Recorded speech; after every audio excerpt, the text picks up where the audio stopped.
तो जय हिंद दोस्तों। अब अगला क्लास, जैसे कि आपको कल बताए थे, पुरातत्व के बारे में, पुरातात्विक स्रोत के बारे में बताए थे। और आज देखिएगा कि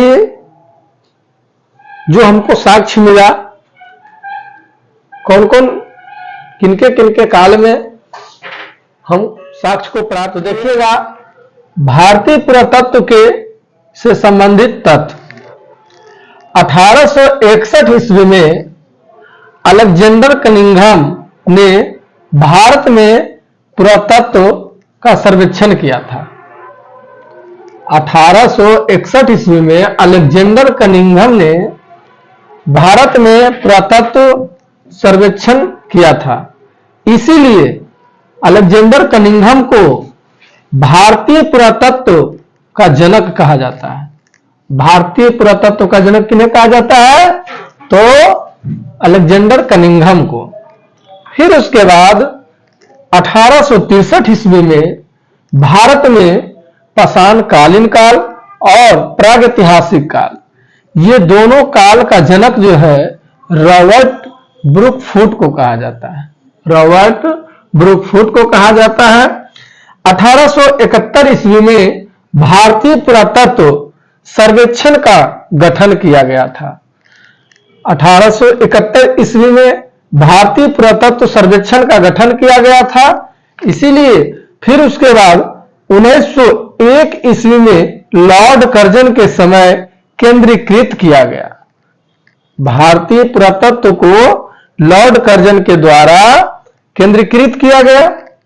उसके बाद में एक निर्देशक बनाया गया था, उसका नाम था जॉन मार्शल। उनका नाम था जॉन मार्शल।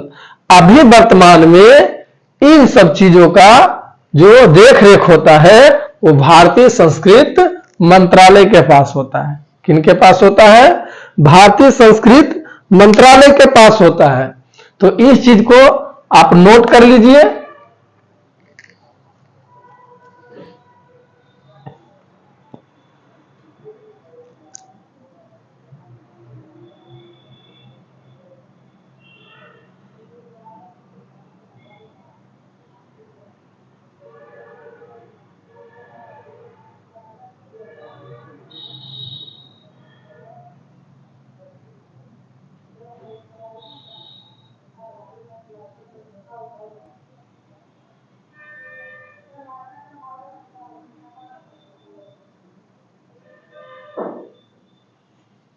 चलिए अब देखिए क्या हुआ था, इसको मिटाते हैं।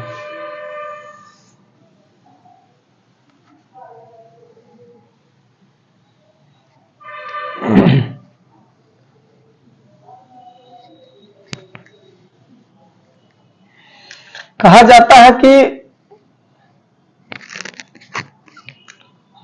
जाता है कि भारतीय पुरातत्व को जानकारी को और बेहतर तरह से जानने के लिए हम भारत को दो भागों में बांटा है। भारत को दो भागों में बांटा है। पहला क्या है? उत्तर भारत। उत्तर भारत और दूसरा में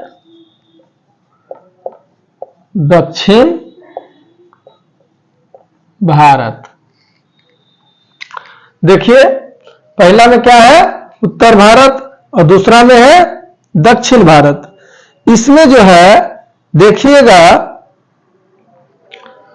1928 ईस्वी में, कब? 1928 ईस्वी में एक थे बी.एन. वाडिया। बी.एन. वाडिया कौन थे? बी.एन. वाडिया। देखिएगा बी.एन.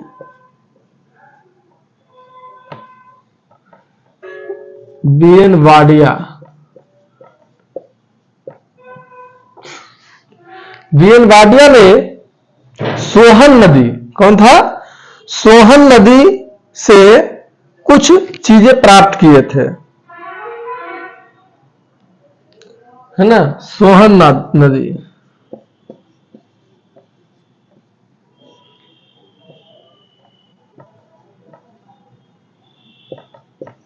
सोहन नदी से क्या किए थे?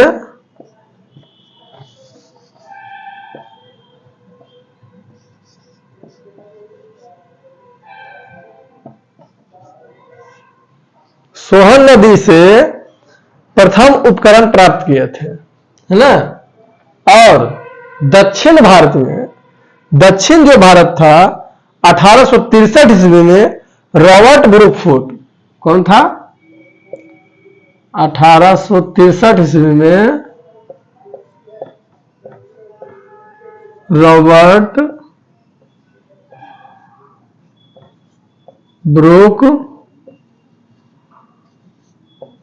रॉबर्ट ब्रुकफुट ने, इन्होंने क्या किए थे?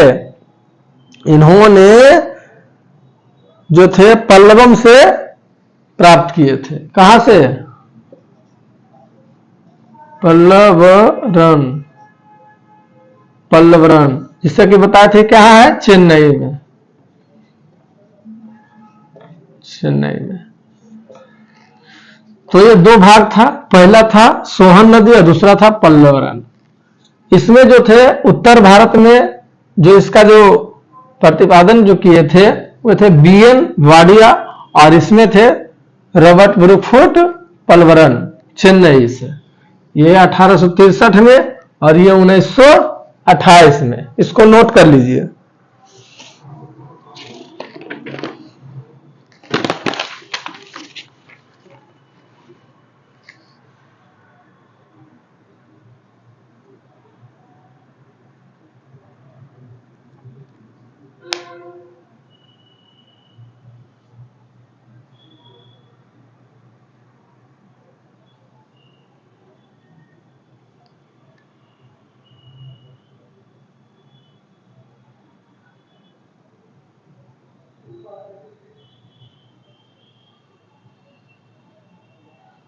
चलिए ठीक है।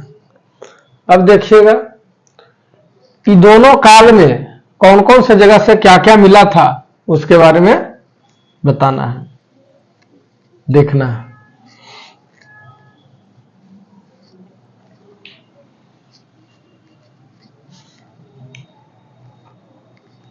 देखिए, पहला देखिएगा मध्य पाषाण काल में। कौन सा काल में? मध्य पाषाण काल। मध्य पाषाण काल में क्या था? इसमें जो था फलक संस्कृति था। क्या था? फलक संस्कृति।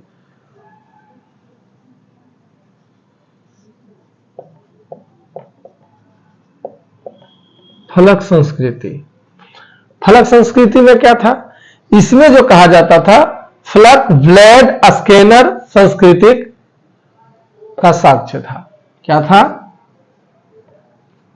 इसमें जो था फलक में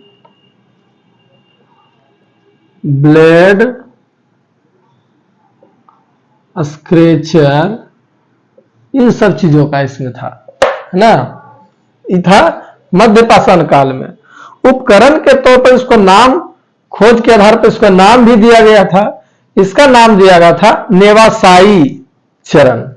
क्या नाम दिया गया था?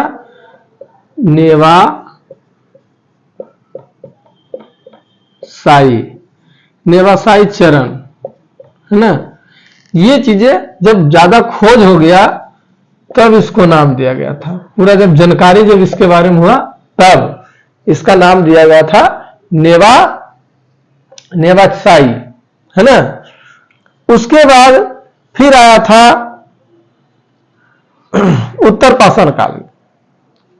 उत्तर पाषाण काल में क्या था? उत्तर पूरा पाषाण काल, सॉरी मध्य पूरा पाषाण काल था। इसमें लिख लीजिएगा मध्य पूरा पाषाण काल, है ना। इसमें फिर आ जाएगा उत्तर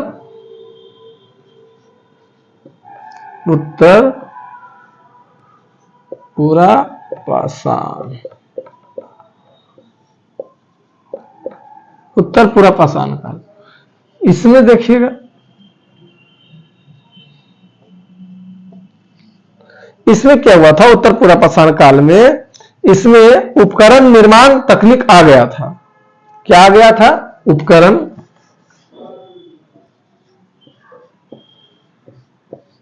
उपकरण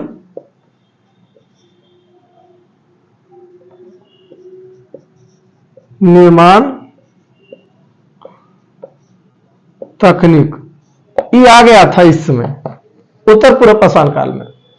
और देखिएगा इसमें जो था उत्तर पूर्व पाषाण काल में अप्रत्यक्ष संघात प्रविधि था। क्या था? अप्रत्यक्ष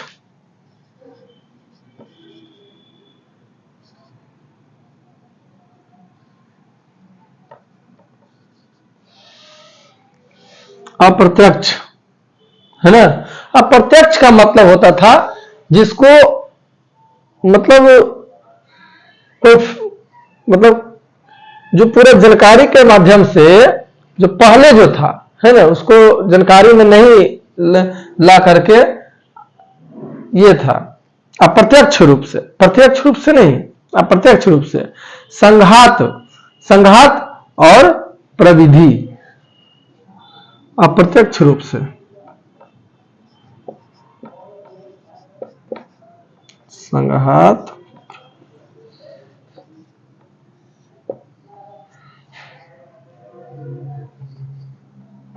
है ना, अप्रत्यक्ष रूप से। और इसका प्रावधान उपकरण जो था उसका था बेलन घाटी है ना, सोन घाटी। इसका जो था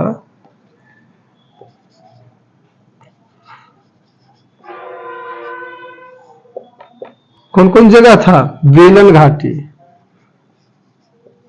बेलन घाटी। दूसरा था कौन? सोन घाटी,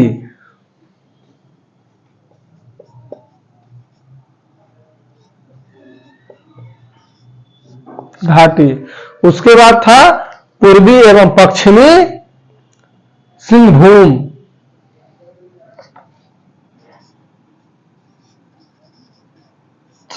पूर्वी एवं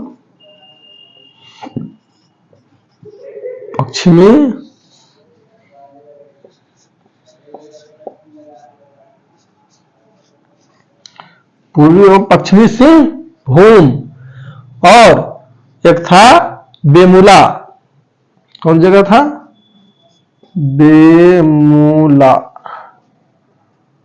बेमुला याद। ये सब चीजें जो हमको साक्ष्य जो मिला, ये मिला था बेलन घाटी, सोन घाटी, पूर्वी एवं पश्चिमी सिंहभूमि और बेमुला। ये सब जगह से हमको उत्तर पूर्व पाषाण काल में कुछ साक्ष्य जो मिला था ये जगह था। इसमें जो कहा जाता है कुछ गुफा मिला था, चित्रकला मिला था, बहुत सारी चीजें मिला था। तो देखिएगा उत्तर पूर्व पाषाण काल में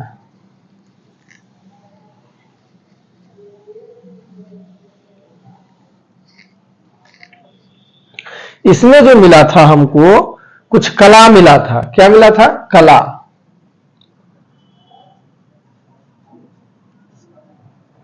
कला किसमें? उत्तर पूर्व पाषाण काल में। क्या कला मिला था? इसमें भीमबेटका की गुफा मिला था। कब? क्या चीज मिला था?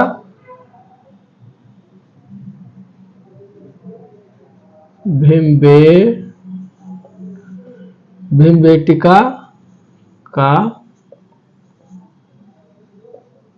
गुफाएं है ना, भीमबेटका की गुफा मिला था। उसके बाद देखिएगा और क्या मिला था? लोहांडा नाला से प्राप्त मातृदेवी की अस्थि,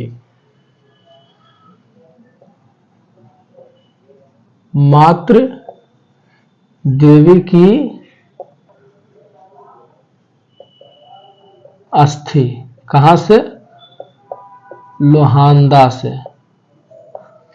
है ना, लोहांडा एक जगह था, वहां से मातृदेवी की अस्थि मिली थी। और यह अस्थि से क्या था? एक निर्मित मूर्ति था, निर्मित मूर्ति था। फिर उसके बाद क्या मिला था, देखिएगा शुतुरमुर्ग का अंडा, है ना।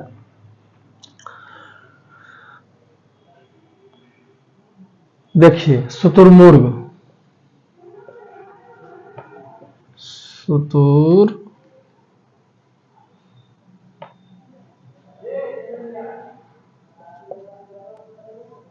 शुतुरमुर्ग के अंडों पर चित्रण। मध्यपाषाण काल में आपको पिछले क्लास में भी बताया गया था और आज बताया जाएगा। इसमें प्रमुख कुछ स्थल जो था मध्यपाषाण काल में, कौन कौन से स्थल से क्या क्या हमको प्राप्त हुआ था, उसके बारे में आपको आज बताया जाएगा। प्राप्त प्रमुख स्थल, इसमें देखिएगा एक स्थल का नाम था लंघनाज। एक स्थल था मध्यपाषाण काल में, उसका नाम था लंघनाज।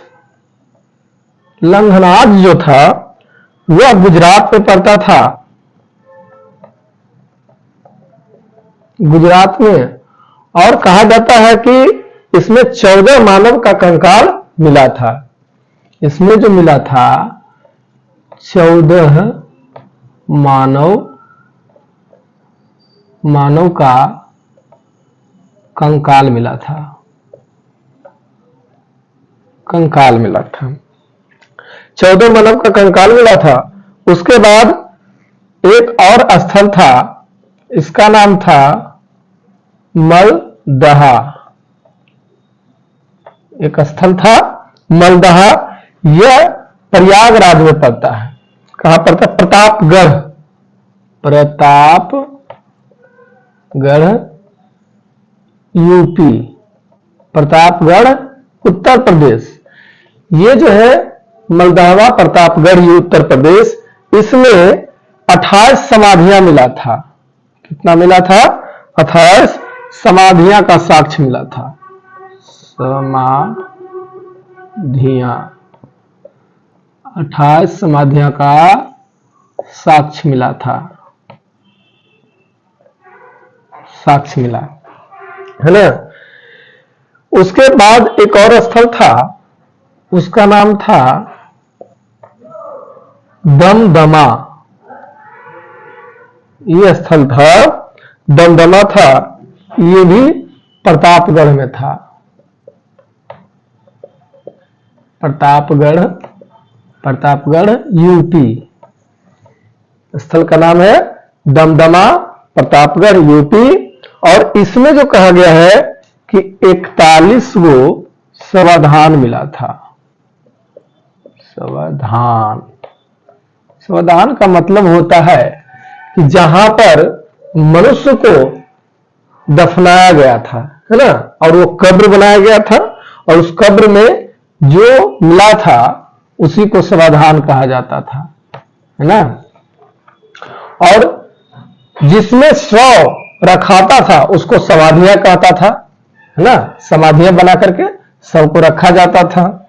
उसके बाद एक और स्थल था, चौथा में देखिएगा सराय नाहर राय। सराय नाहर राय ये भी पड़ता है उत्तर प्रदेश में। प्रतापगढ़ यूपी, ये भी पड़ता है सराय नाहर राय, प्रतापगढ़ उत्तर प्रदेश। इसमें क्या मिला था? इसमें जो मिला था 11 को क्या मिला था? समाधान मिला था। 11 समाधान मिला था, है ना। एक और स्थल था, उसका नाम था लेख, देखिएगा लेख लिहा, लेख लिहा। ये पड़ता है मिर्जापुर में। मिर्जापुर कहाँ है? मिर्जापुर भी यूपी में है। और यहां से जो प्राप्त हुआ था वो 17 गो समाधान मिला था।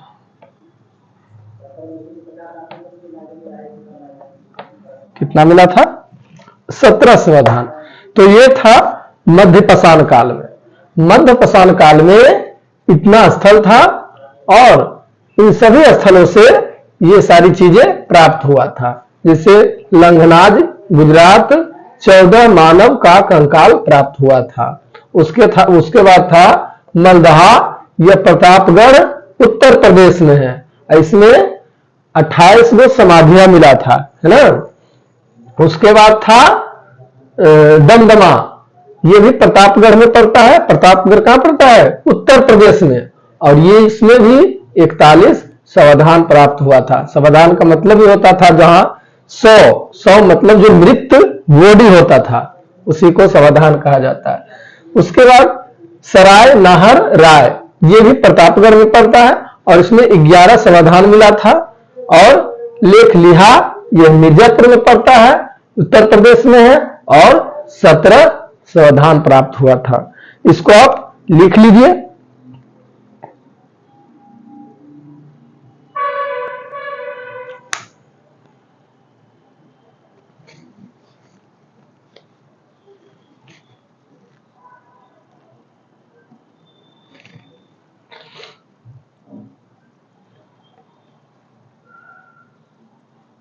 चलिए इसको मिटाते हैं।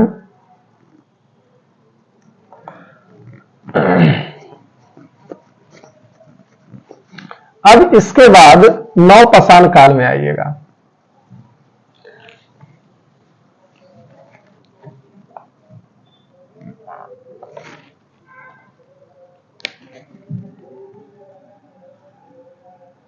नवपाषाण काल, नवपाषाण काल में देखिएगा इसमें भी कुछ स्थल मिला है ना। उस स्थल का नाम था बुर्जहोम।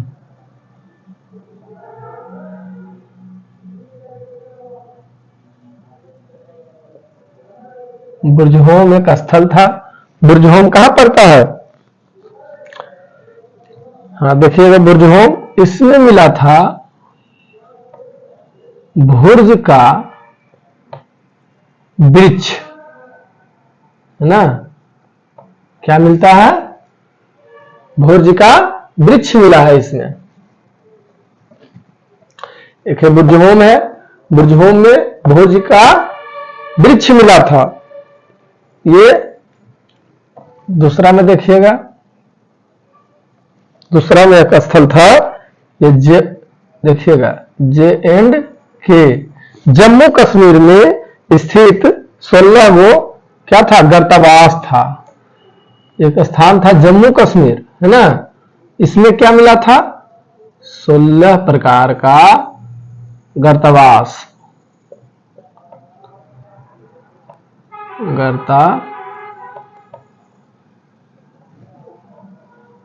गर्तावास ना।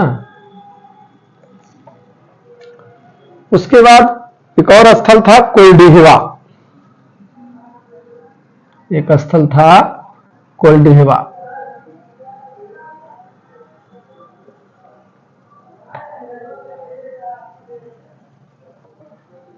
कोलडिहवा, यह कोलडिहवा जो है यह प्रयागराज यूपी में पड़ता है।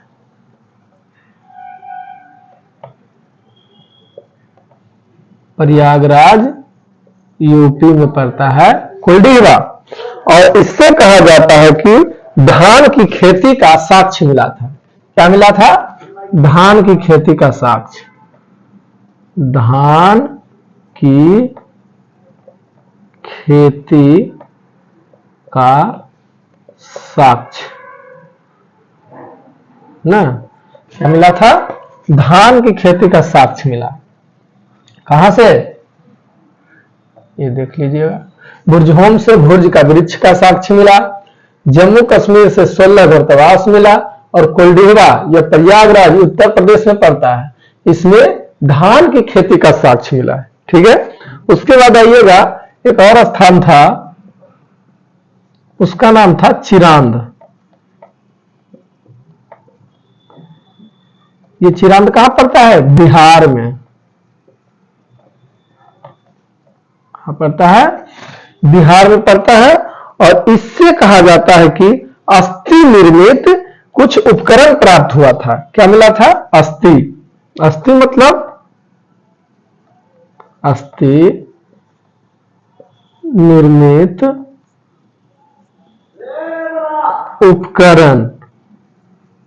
अस्थि निर्मित उपकरण का मतलब होता था जब मानव या किसी प्रकार की वस्तु, जैसे जानवर, मानव या जानवर उस समय जब मर जाता था तो उसको समाधि में या किसी प्रकार के गर्तावास में उसको गड़ दिया जाता था।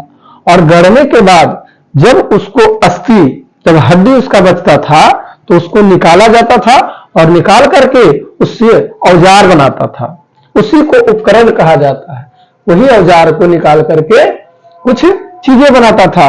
उससे बनाता था मिट्टी कोड़ने का, है ना, लकड़ी काटने का, लकड़ी को चीरने का, बहुत सारा चीज उपकरण बनाया था अस्थि से।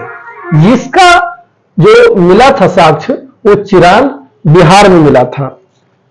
एक और था स्थल,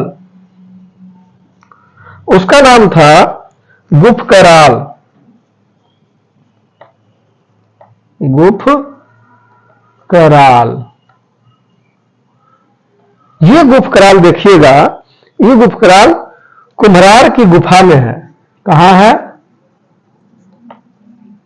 कुम्हरार। कुम्हरार की गुफा में पड़ता है ना? कुम्हरार की गुफा में पड़ता है। और इससे जो मिला था हस्त निर्मित मृदभांड। हस्त निर्मित, हस्त निर्मित मृदभांड। अच्छा, हस्त निर्मित मृदभांड क्या? देखिएगा, आप सब देखे होंगे कि पहले के जमाना में घरों में मिट्टी का तावा होता था और मिट्टी का हरिया होता था और उसमें खाना बनाया जाता था। उसी प्रकार उस काल में भी, नवपाषाण काल में भी हस्त निर्मित मृदभांड मिलता था।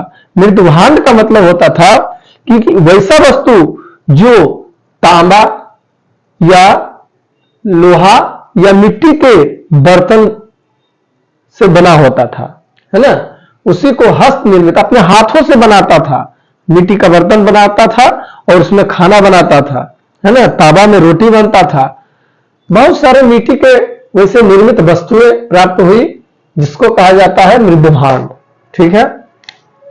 अब देखिएगा, एक और था, स्थल था, इसका नाम था महगढ़ा।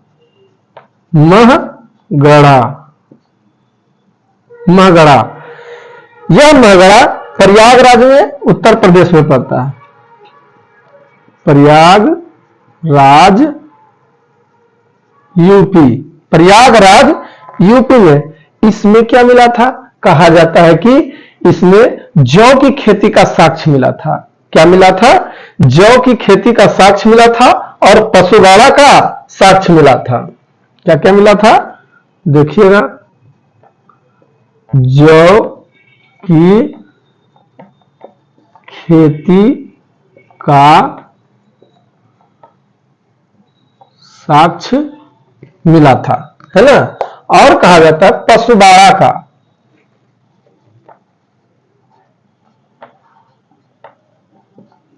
पशुवाड़ा। पशुवाड़ा का मतलब क्या होता था? जहां पर सभी पशु रहते थे, है ना, उसी को पशुवाड़ा कहा जाता था, है ना। उसके बाद आइएगा, आपको एक और स्थान था मेहरगढ़। यहां पर लिख देते हैं ना,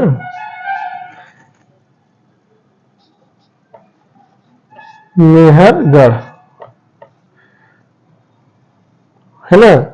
मेहरगढ़ जानते करते आप कहां है? पाकिस्तान में।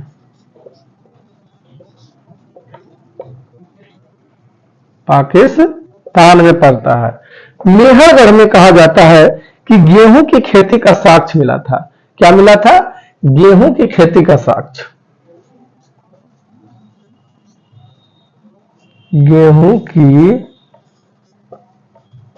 खेती का साक्ष्य,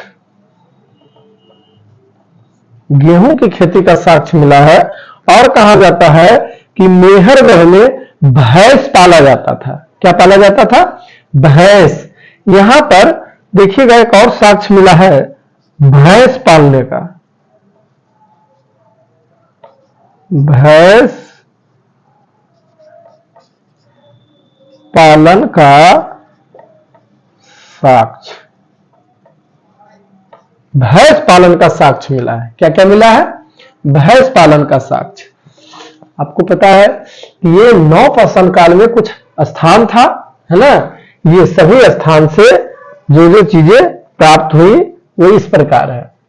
देखिएगा नवपाषाण काल में क्या था, आपको दोहरा देते हैं।